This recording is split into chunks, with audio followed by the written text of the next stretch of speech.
draw conclusions about that it's bad, it's a problem. And so the idea of communicating it with any kind of an accuracy, even based on the understanding that we have of an issue, presents a dilemma for us. Let me illustrate. We'll go through all of these in great detail, but just the idea that certain kinds of activities emphasize our belief that it's more risky, voluntary versus involuntary.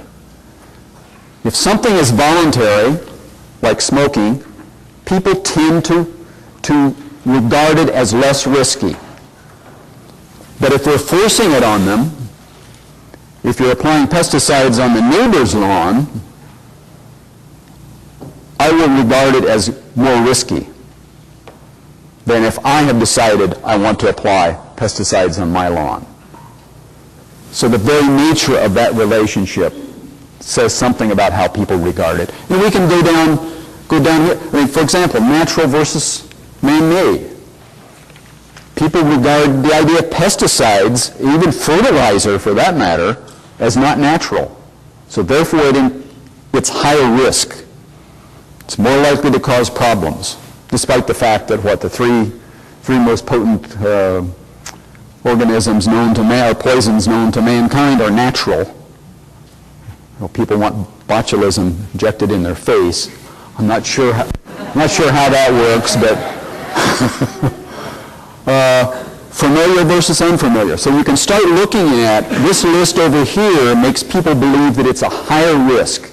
It's more likely to cause us problems than on this side. And much of what we do in science ends up on this side. And I'll make this point. I'm going to come back to it and really explain it. But if you look at this list, down this list, there are only a couple of them that we have any control over. We're not going to change some of these, the idea of chronic versus catastrophic, or knowable versus unknowable. The relationship of multiple pesticides together and how that might be causing problems in the environment or human health, probably unknowable. How they interact with one another. Something under your control versus someone else's control. Most of us prefer to drive as opposed to ride. A control issue. So, media attention.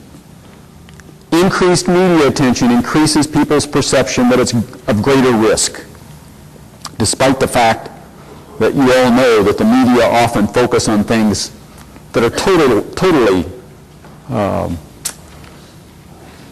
not risky, but just because they keep focusing on it. I mean, one of the issues right here we can look at is, for example, most people regard flying more risky than driving an automobile. In the United States, I've forgotten what the accident last year, there were 9 people that died in. How many in auto? 40,000. Yet we regard flying as more dangerous. Whoops, the newspaper, the media don't focus on auto accidents. We don't see that. They focus on airline crashes. So point 2, I think, comes down to a bottom line of saying that when we're trying to communicate science to lay audiences, it's going to be pretty impossible. We cannot succeed in doing that. We have audiences that don't understand science. We have incredibly complex science. So this process, I often describe it as that it's not rocket science. It's a lot more difficult. I mean, rocket science is relatively precise. This is not. There is so much we don't know about human behavior, and there's so much we don't know about the science, that how can we possibly expect that we can be successful at that? And my observation in the past 25 years is we can't. We cannot be successful at communicating science. It gives us a dilemma. My first point is we have to communicate it. My second point is we can't communicate it. It's impossible. So what to do? For that third point. Yeah, you're waiting for the third point. Okay, now that you didn't ask me to leave when I first started, let me see if we can start resolving that a bit. When we start looking at this list, as I hinted before, all of these early ones, we really can't do anything about them. We can't change the nature of what we're trying to communicate. We can't change the nature of the science. But it seems to me that there are two that we can, that are under our control. First one is trust. And I argue that the only thing you have going for you is building trust. The only thing you have in terms of bringing about social change, getting people to behave in certain ways, getting policymakers to make decisions, is building trust. They have to trust you as an institution, as an individual. And if they don't trust you, it doesn't matter what you do or say. Now, the second one there is process. And that's how we communicate, how we involve people in decision making. And that's another whole 6 weeks of, of discussions about how to do that. I want to focus just on the idea of trust, because I think trust really is the heart of everything we try to do.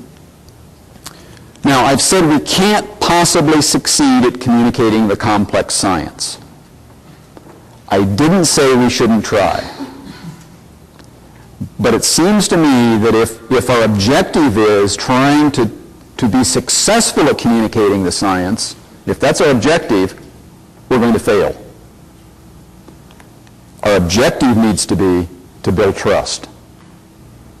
So the question is, how do we do that? Given that we have to continue trying to communicate science, we know we are not going to succeed at communicating the science, but what we're really trying to do is build trust.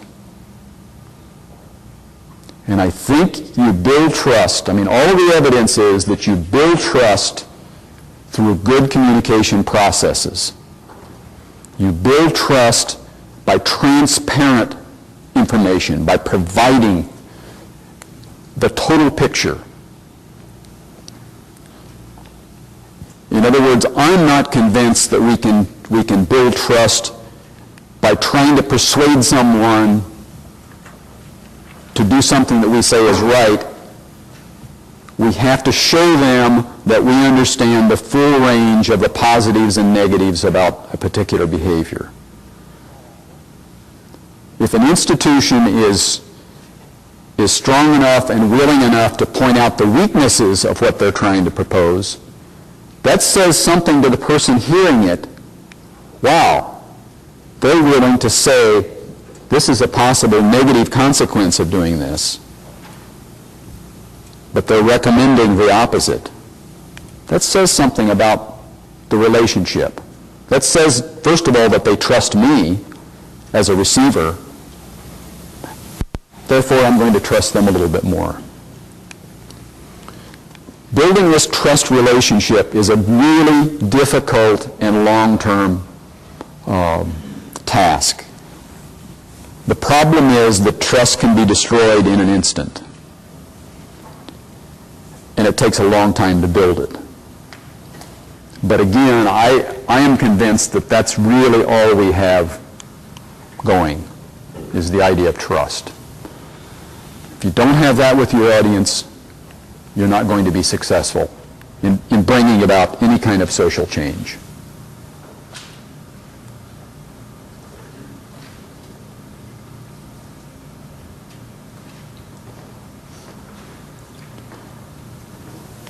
Just to kind of summarize, and again, I've distilled these down from